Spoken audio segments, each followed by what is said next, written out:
Hello दोस्तों, बैलिज्म academy YouTube channel में आपका फिर से बहुत बहुत स्वागत है। दोस्तों, आज के इस वीडियो में हम मोस्ट इंपॉर्टेंट क्वेश्चंस को सॉल्व करने वाले हैं जो कि आपके यूपी टेट, सुपर टेट, साथ ही साथ आपके यूपी लेखपाल एग्जाम के लिए मोस्ट इंपॉर्टेंट है। दोस्तों, इस वीडियो में मैंने सारे क्वेश्चन सेलेक्टेड लिए हैं जो कि आपके सिलेबस पर बेस्ड होंगे, साथ ही साथ आपके प्रीवियस ईयर क्वेश्चन पर बेस्ड होंगे। तो वीडियो को ध्यान से देखिएगा और वीडियो के लास्ट मुझे जरूर बताइएगा कि आज के इस वीडियो में आपके कितने क्वेश्चन सही हुए। तो बिना देरी करते हुए चलिए शुरू करते हैं सबसे पहले क्वेश्चन से। सबसे पहला क्वेश्चन है, विश्व का सबसे बड़ा शीत मरुस्थल कौन सा है? ऑप्शन आपके सामने Sahara, option B Atacama, option C Gobi या फिर ऑप्शन डी थार। इसका सही आंसर हो जाएगा ऑप्शन सी गोबी। दोस्तों, यहाँ पर आपसे पूछा गया है कि विश्व का सबसे बड़ा शीत मरुस्थल यानी कि विश्व का सबसे बड़ा ठंडा मरुस्थल कौन सा है, तो याद रखिएगा गोबी का मरुस्थल है। अगर आपसे पूछा जाता है कि विश्व का सबसे बड़ा मरुस्थल कौन सा है, तो याद रखिएगा सहारा मरुस्थल है जो कि अफ्रीका में है। और अगर आपसे पूछा जाता है कि विश्व का सबसे बड़ा शुष्क मरुस्थल कौन सा है यानी कि सूखा मरुस्थल कौन सा है, तो याद रखिएगा अटाकामा मरुस्थल है।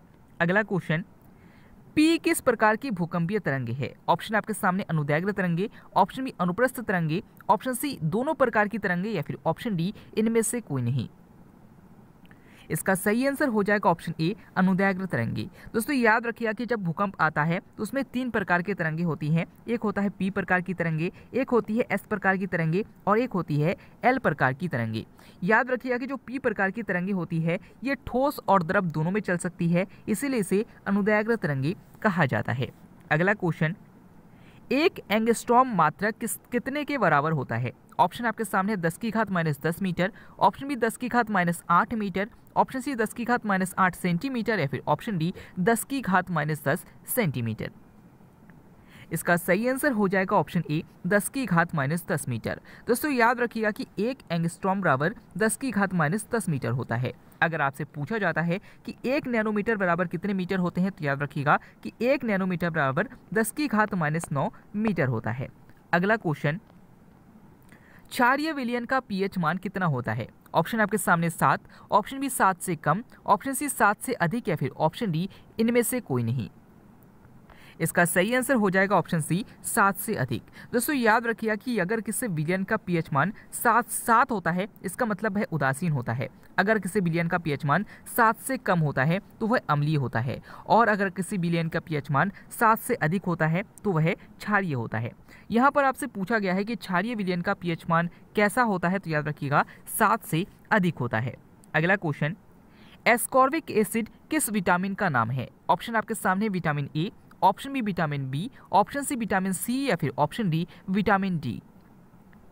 इसका सही आंसर हो जाएगा ऑप्शन सी विटामिन सी। दोस्तों, याद रखिए कि विटामिन ए का रासायनिक नाम रेटिनॉल है, विटामिन बी का रासायनिक नाम थायमिन है, विटामिन सी का रासायनिक नाम एस्कॉर्बिक एसिड है और विटामिन डी का रासायनिक नाम कैल्सिफेरॉल है।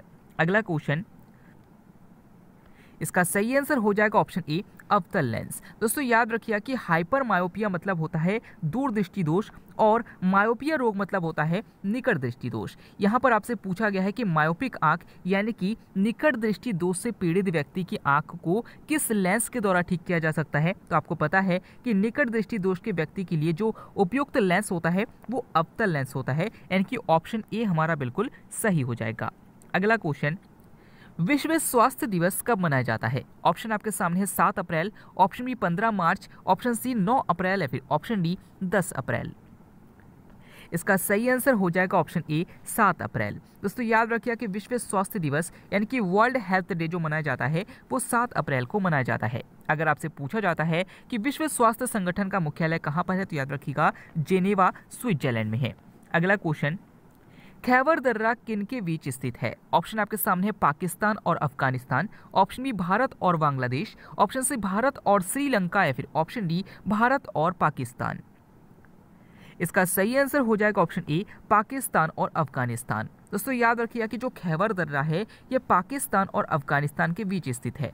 अगर आपसे पूछा जाता है कि आर्यों ने भारत में प्राचीन काल में किस दर्रे से प्रवेश किया था, तो याद रखिएगा खैबर दर्रे से ही प्रवेश किया था। अगला क्वेश्चन, भूकंप का अध्ययन क्या कहलाता है? ऑप्शन आपके सामने seismology, option B pedology, option C craniology या फिर ऑप्शन डी पिक्टोलॉजी। इसका सही आंसर हो जाएगा ऑप्शन ए सिस्मोलॉजी। दोस्तों याद रखिएगा कि भूकंप का अध्ययन सिस्मोलॉजी कहलाता है और भूकंप को मापने के लिए जो यंत्र होता है उसे सिस्मोग्राफ कहा जाता है। और याद रखिएगा कि भूकंप को रिक्टर स्केल में मापा जाता है। तो कोई भी क्वेश्चन आपसे पूछा जा सकता है। अगला question, Narora nuclear power station कहाँ स्थित है? ऑप्शन आपके सामने Uttarakhand, option B Maharashtra, option C Uttar Pradesh या फिर ऑप्शन डी केरल। इसका सही आंसर हो जाएगा ऑप्शन सी उत्तर प्रदेश। दोस्तों याद रखिए कि उत्तर प्रदेश के बुलंदशहर में नरौरा नाभिकीय संयंत्र स्थित है। अगर आपसे पूछा जाता है कि भारत का अंतिम न्यूक्लियर पावर स्टेशन कौन सा है, तो याद रखिएगा कुडनकुलम है, जो कि तमिलनाडु में है। तो ये क्वेश्चन भी आजकल पूछे जा रहे हैं, याद रखिएगा। अगला question, Kanha Kisli national park कहाँ स्थित है? ऑप्शन आपके सामने Maharashtra, option B Madhya Pradesh, option C Rajasthan या फिर ऑप्शन डी पंजाब।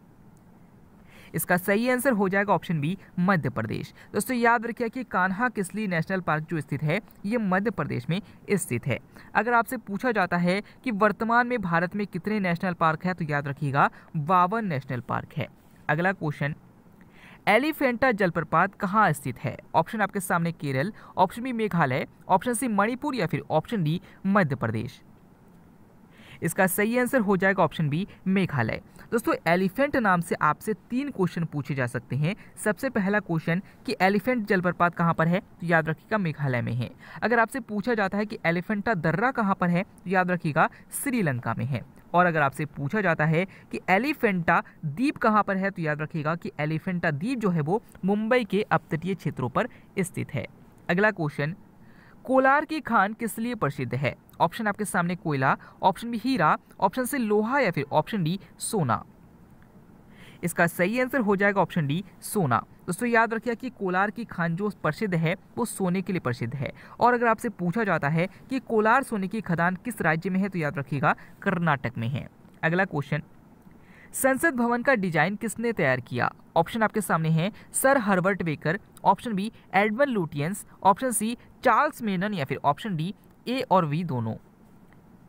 इसका सही आंसर हो जाएगा ऑप्शन डी ए और बी दोनों। दोस्तों याद रखिए कि संसद भवन दिल्ली में है और इसका जो डिजाइन तैयार किया गया था वो सर हर्बर्ट बेकर और एडमंड लुटियंस के द्वारा तैयार किया गया था। अगर आपसे पूछा जाता है कि संसद भवन में कितने खंबे हैं, तो याद रखिएगा 144 खंबे हैं। और याद रखिएगा कि टाटा प्रोजेक्ट लिमिटेड के द्वारा वर्तमान में नया संसद भवन का निर्माण किया जा रहा है।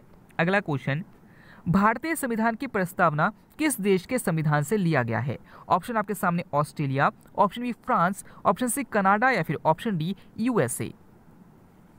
इसका सही आंसर हो जाएगा ऑप्शन डी यूएसए। दोस्तों याद रखिएगा कि प्रस्तावना किस देश से लिया गया है, इससे संबंधित 2 क्वेश्चन आपको कंफ्यूज कर सकते हैं। सबसे पहला क्वेश्चन कि भारतीय संविधान की प्रस्तावना किस देश से लिया गया है, तो अमेरिका से लिया गया है।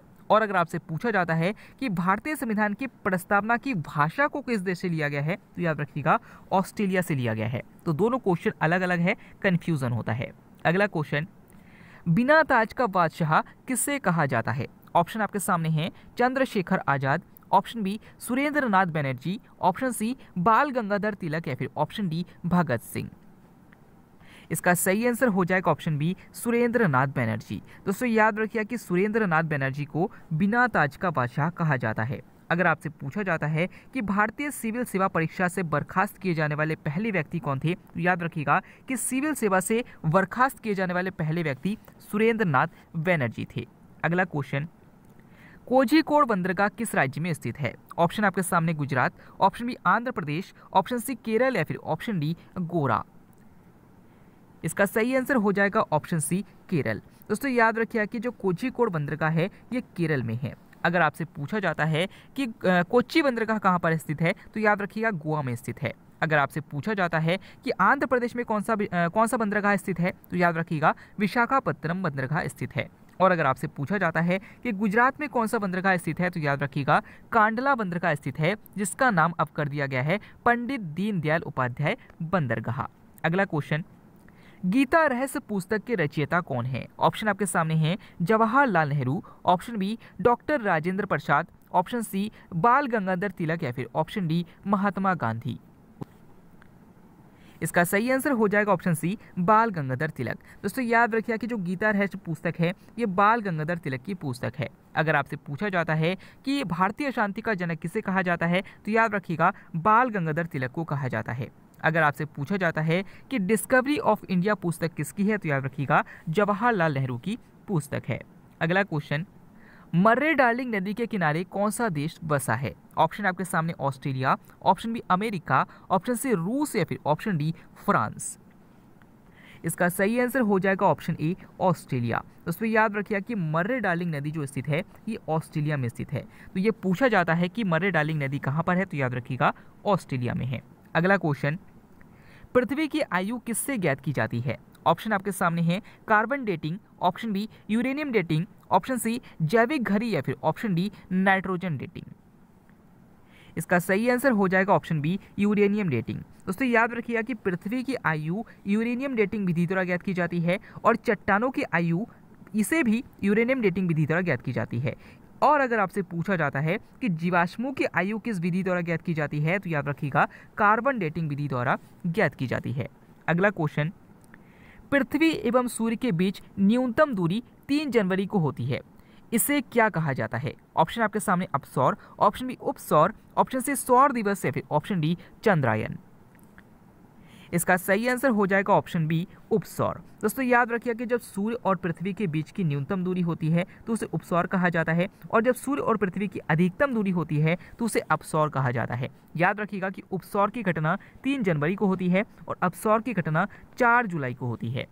अगला क्वेश्चन, नेक्स्ट क्वेश्चन है, भविष्य का महाद्वीप किसे कहा जाता है? ऑप्शन आपके सामने उत्तरी America, option B Australia, option C Asia या फिर ऑप्शन डी अफ्रीका। इसका सही आंसर हो जाएगा ऑप्शन डी, अफ्रीका। दोस्तों याद रखिए कि अफ्रीका महाद्वीप को भविष्य का महाद्वीप कहा जाता है। अगर आपसे पूछा जाता है कि सबसे बड़ा महाद्वीप कौन सा है तो याद रखिएगा एशिया महाद्वीप है। अगर आपसे पूछा जाता है कि नई दुनिया का देश किस महाद्वीप को कहा जाता है तो याद रखिएगा उत्तरी अमेरिका को कहा जाता है। और अगर आपसे पूछा जाता है कि सबसे छोटा महाद्वीप कौन सा है तो याद रखिएगा ऑस्ट्रेलिया है। अगर आपसे पूछा जाता है कि पक्षियों का महाद्वीप किसे कहा जाता है तो याद रखिएगा कि जो दक्षिणी अमेरिका है इसको पक्षियों का महाद्वीप कहा जाता है। अगर आपसे पूछा जाता है कि पैसिव भूमि का देश किस महाद्वीप को कहा जाता है तो याद रखिएगा ऑस्ट्रेलिया को कहा जाता है। दोस्तों अगर आपसे पूछा जाता है कि अंध महाद्वीप किसे कहते हैं तो याद रखिएगा अफ्रीका महाद्वीप को ही अंध महाद्वीप कहा जाता है। लेकिन अगर आपसे पूछा जाता है कि अंध महासागर किसे कहा जाता है तो याद रखिएगा कि जो अटलांटिक महासागर है इसको अंध महासागर कहा जाता है।